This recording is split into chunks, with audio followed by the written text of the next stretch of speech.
ஓம் சாந்தி. 14/7/2026 செவ்வாய்க்கிழமை.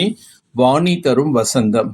இனிமையான குழந்தைகளே, நினைவு யாத்திரையில் ஒருபொழுதும் கலைப்படையக்கூடாது.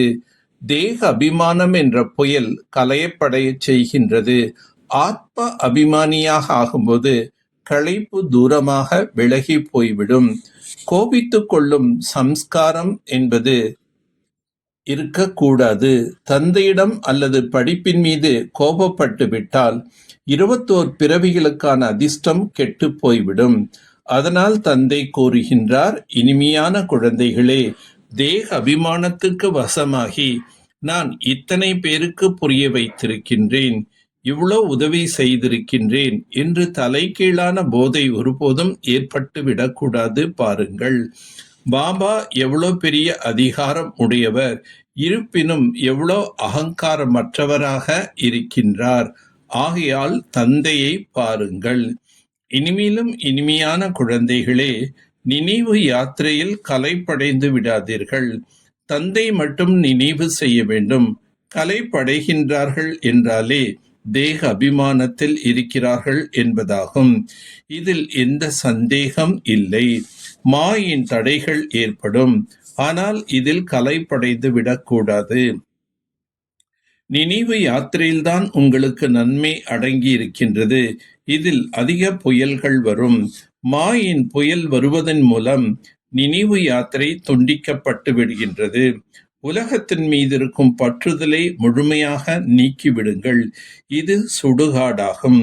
தொழில், குழந்தைகள் போன்ற சிந்தனையில் இருந்தால் தன்னைத்தானே நாசப்படுத்திக் கொள்கிறார்கள். சிவ தந்தையின் நினைவு செய்தால் அதிக லாபம் ஏற்படும். தேக அபிமானத்தின் வருவதன் மூலம் நஷ்டம் ஏற்படுகின்றது.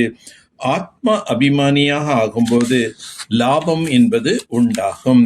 ஆகவே குழந்தைகளே, எப்பொழுதும் ஆத்மா எண்ணத்தில் இருங்கள். தந்தை நினைவு செய்யவில்லை என்றால் அதிக நஷ்டம் ஏற்பட்டுவிடும். பிறகு அது கல்பத்திற்காக ஆகிவிடும். செல்வத்திற்காக அதிக பேராசைப்படக்கூடாது. பழைய உலகம் மிகவும் அசுத்தமானது என்பதை நீங்கள் அறிவீர்கள். ஞானம் என்ற 3வது கண் கிடைத்திருக்கின்றது. இவை அனைத்தும் சுடுகாடாக ஆகிவிடும். இதன் மீது அன்பு வைக்காதீர்கள். இன்றைய நாட்களில் மனிதர்களிடத்தில் அதிக செல்வம் இருப்பதால் விகாரமும் மிக அதிகமாக ஆகிவிட்டது. காம விகாரம் எவ்வளோ வேகமாக இருக்கின்றது. காமம் இல்லாமல் இருக்கவே முடியாது.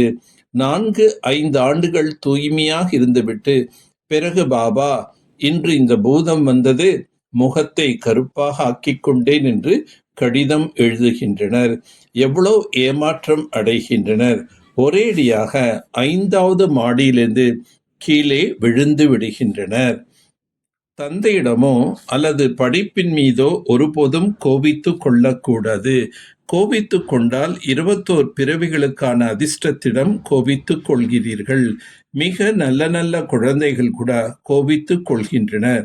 தேக அபிமானத்திற்கான போதை அதிகரித்து விடுகின்றது. தேக அகங்காரம் வந்தவுடனே கீழே விழுந்து விடுகின்றனர். இதில் அகங்காரம் வரவே கூடாது. சிவ் பாபாவுக்கு ஏதாவது அகங்காரம் இருக்கின்றதா? இனிமேலும் இனிமையான குழந்தைகளே, உங்களுக்கு மிகுந்த குஷி இருக்க வேண்டும். சேவைகள் அதிகரிக்கச் செய்வதற்கான யுக்திகளை உருவாக்க வேண்டும். தந்தையின் நினைவில் இந்த உலகின் அனைத்தையும் மறந்துவிட வேண்டும். நினைவு யாத்திரையில் யார் உறுதியாக மூழ்கி இருக்கின்றார்களோ அவர்களது மனநிலையே மிகவும் உறுதியானதாக இருக்கும். இப்போது நாம் வீட்டுக்கு திரும்பி செல்ல வேண்டும். தேக அபிமானம் நீங்கிக் கொண்டே செல்லும். இறுதியில் குஷியினுடன் சரீரத்தை விட வேண்டும். வெற்றி மாலையில் வருவதற்கு தகுதியானவர்களாக ஆகின்ற போதுதான் அப்படிப்பட்ட மனநிலை ஏற்படும். எப்போதும் தந்தையை பாருங்கள். தந்தை என்ன செய்தார் என்பதை உங்களுக்கு தெரியும். அனைத்து தாய்மார்களிடத்தும் கொடுத்து விட்டார். அனைத்தும் தாய்மார்களின் சேவையில் ஈடுபடுத்துங்கள் என்று அவர்தான் கட்டளையிட்டார். ஒருவரை பார்த்து மற்றொருவர் பின்பற்றினார்கள். அனைத்தும் ஸ்வாகா செய்தார்கள். தீயவைகளை கேட்காதீர்கள், ஒவ்வொரு விஷயத்திலும் ஸ்ரீமத் பெறுங்கள் என்று தந்தை கூறுகின்றார். ஸ்ரீமத் படி நடக்கும்போது ஒவ்வொரு அடியிலும் பல மடங்கு வருமானம் இருக்கின்றது. வெற்றி மாலையில் வருவதற்காக இந்த ஷரீரத்திலிருந்து விடுபட்டிருப்பதற்கான முயற்சி செய்ய வேண்டும். தேக அபிமானத்தை விட்டு கொண்டே செல்ல வேண்டும். இந்த உலகம் புத்தியினால் மறக்க வேண்டும். பணத்தின் பேராசையில் செல்லக்கூடாது. தந்தையின் நினைவு தவிர வேற எந்த சிந்தனையும் இருக்கக்கூடாது. ஒருபோதும் தந்தையிடமோ அல்லது படிப்பின் மீதோ கோபித்து கொள்ளக்கூடாது. எஜமான தன்மையின் நினைவு மூலமாக உயர்ந்த அதிகாரத்தை அனுபவம் செய்யக்கூடிய இணைந்த ஸ்வரூபதாரியாக ஆவீர்களாக. முதலில் தனது ஷரீரம் மற்றும் ஆத்மாவின் இணைந்த ரூபத்தை நினைவில் கொள்ளுங்கள். ஷரீரம் படைப்பாகும், ஆத்மா படைப்பு கர்த்தா ஆவார். இது நினைவில் இருக்கும் பொழுது எஜமான தன்மை இயல்பாகவே நினைவில் இருக்கும். எஜமான தன்மையின் நினைவின் மூலம் ஸ்வயம் தங்களின் மிக உயர்ந்த அதிகாரி என்ற அனுபவம் செய்வார்கள்.